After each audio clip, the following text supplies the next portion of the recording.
Okay, first on the list this week is going to be Purgatory, The Devil's Game by M.A. Carlson. It is 553 pages. It is $5.99. It's available on Kindle Unlimited. Here's the author's description. Throughout the history of man, God and Lucifer have matched wits in games to decide the fate of man's immortal soul. Victor Goodspeed has just learned he's a pawn in the most recent game with his own soul at stake. Now he needs to fight his way through Purgatory if he wants to find his place in the afterlife. So there we go. Full disclosure, I received advance copy for review. I purchased a copy when it became available. Okay, first of all, I really thought this was a great story in the end. I was a little hesitant about it at the beginning with some of the themes. But I'm also kind of sad to see that it's not getting the love that I think it deserves. This is one of those underrated stories that I think that a lot of folks, when they first read the sample sizing or they look at the cover art or they look at some of the themes with religion, heaven and hell kind of stuff, they are kind of put off by it, just like I was, to be honest. But I assure you, this is a good, entertaining story. People who like RPG stories and LitRPG are going to enjoy this. Give it a shot. If you have read it and you really enjoyed it, please give it a review, because this one definitely needs some extra love and attention. It's just not doing as well as I really think it should, because it is a great story. And by the end, I was like, wow, this is great. But I'll get into the full review right now. The start of the story wasn't my favorite, I'll be honest. It was a little off-putting by the religious elements in the theme, as I said before. And my experience in introducing actual religious themes, like real life religious stuff, kind of goes sideways sometimes. In this case, there are Christian themes like a monotheistic God, devils, Lucifer, angels, hells, heaven, purgatory. And in my experience in other stories, they aren't done well. Like, either they are being made fun of, or they're taken super seriously and it kind of turns into sermonizing.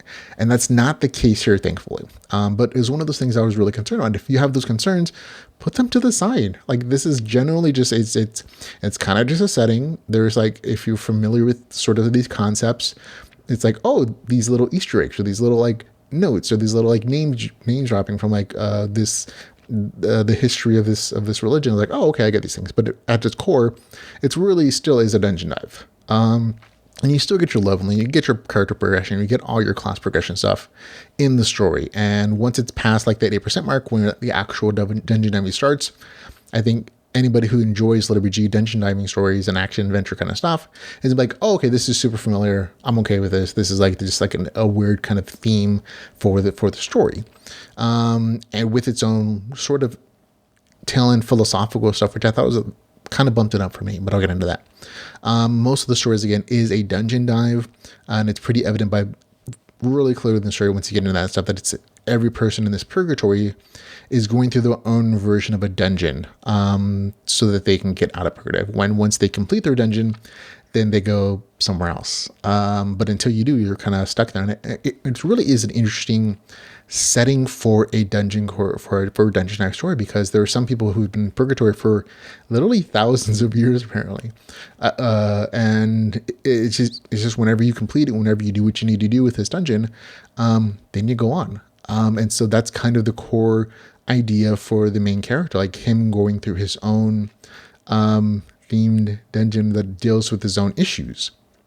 And I did enjoy it. The story doesn't just stick to like any one person's or any one group's idea of religion and themes and whatever, because each dungeon is really about that person's belief system. And so you have in the story, this is minorly spoilery, but I want to kind of share it with you just so you see that there's a big variety of like kind of core belief systems. Like there's like a Viking in the story. There's a hacker who's also going through prayer at the same time. And each one of them, as they describe what their dungeon looks like, you see, oh, this is very much based upon your own ideas of whatever. For the Viking, his dungeon experience is very much like wave after wave of monsters at different locations. But for our main character, it is different. A lot of the things that are pulled in his dungeon are based on pop culture. They're not actually based on any religious text. And so it's an interesting mix of mythical backgrounds and monsters and things. So I thought it was like, okay, that's a nice little mix there. And a good middle part of the story is really just like this dungeon type stuff. And I like the variety of monsters. I like the build that the main character is going for. You don't see a lot of sword and mace kind of stuff going on, but I like his combos. I like his eventual builds.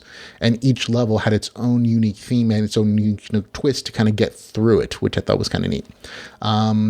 And by the last 27% of the story, that was probably the section that I thought really bumped it up to great for me, at least, because any time that you can get me to think, or you get me to kind of philosophize, like, oh, what's the nature of good and evil, or, anything like that, it's like, oh, that's extra special, because this could have just been a Dungeon Knight story, and I think it would have been good. I think it would have been, 7.5, like middle of the road good. But the thing that really bumped it up for me was like, oh, that last 25%, when like the conclusion of the story, elements are being tied up, you see that, oh, the Purgatory stuff really has more meaning than just a dungeon dive with increasing RPG progression stuff.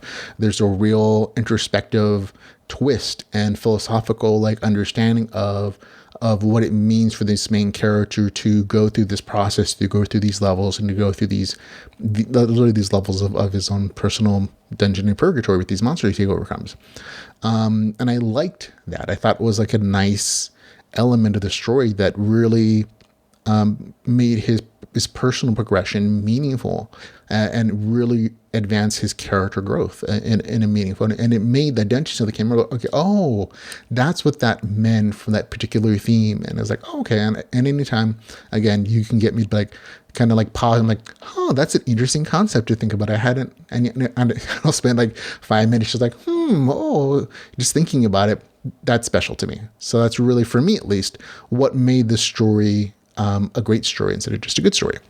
So there we go. So and again, by the end of the story, antagonist is all tied up in a nice way, even though I thought for a bit like, is he going to bring this back, or has he forgotten? Like, nope, everything's nicely tied up.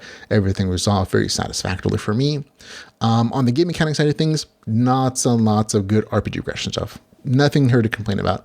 Rewards for killing demons in the dungeon give you crystals and experience. Crystals are a currency in Purgatory. They let you buy special powers from like a marketplace, or special gear or abilities, or just food and alcohol, which I thought was a nice way to pass the time in Purgatory, drinking with your friends at the local bar. I was like, oh, hey, if you're going to be there for hundreds of years, you might as well have good food and alcohol. And again, gears, abilities, stats can all be upgraded, experience points, and a number of abilities and powers. And what I thought late in the story was a nice little twist, I'll be honest. I was like, some of the limits that appear and change the way the main character thinks about how he's building his class. I was like, oh, yeah, there's like some seriously like reminiscent frustration that I was feeling with the main character. I could really empathize with him when he hits this reveal, I don't want to spoil your limitations, or like twist on the game mechanics. I was like, oh, that's devious. That is almost like super evil author. And then Carlos, because I could absolutely empathize with like I thought I was going to build this thing a certain way, then I learned a late stage game mechanic like, oh, I wish I could just start over with my character. And there was a definite gamer like empathy in the story for that particular element. But again, the main character, the story really doesn't ever let the main character feel super overpowered, but there's still nice progression. It's a very good detailed system that's fairly consistent. So I'm like, yeah, it was really enjoyable to see the progression and see how the build was going. Not to say the story is entirely perfect. Again, I had some early issues with like, and I understand why these elements in the story exist. It's just that there was like slight inconsistencies with the main character's background. He is on Earth. He was a very successful, savvy businessman in his 50s who's supposed to have been a lifelong gamer. Yet when he is introduced to character creation, he makes some, he comes out very naive, like, oh, what do these stats mean?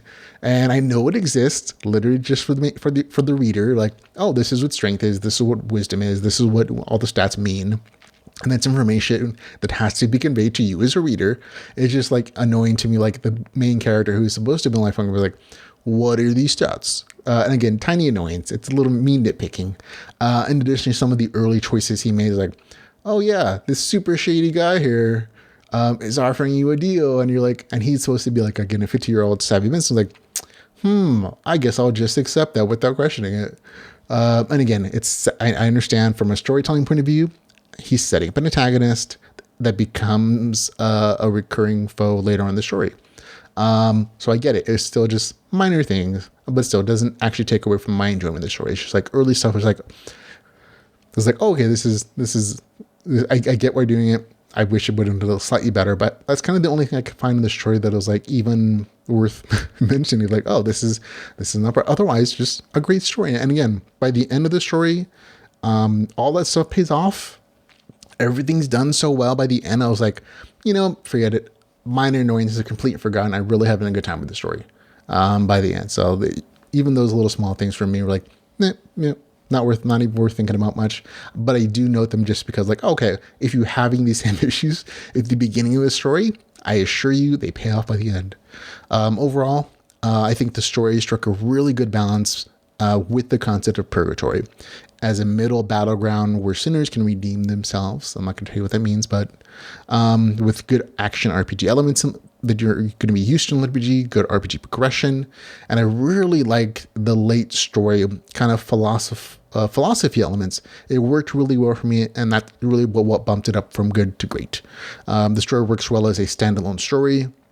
Like, there really is a nice conclusion where you're like, if this is the only book in the series that's ever written, I'm okay with that. Like, this is a really nicely encapsulated story, but at the same time, there's room for other books in the series if like there's support from the reader. And that really, it really does matter, folks. If the author isn't getting sales, it's not like, oh, people don't seem to be buying this or reading this, he's not going to continue in the series. So if you like the series and you want to continue, really go read it. Leave a review that's positive so that the author knows that you enjoyed it. For me, though, it gets a score of 8 out of 10. That's a great review score. For Purgatory, the Devil's Game, with a score of 8 out of 10.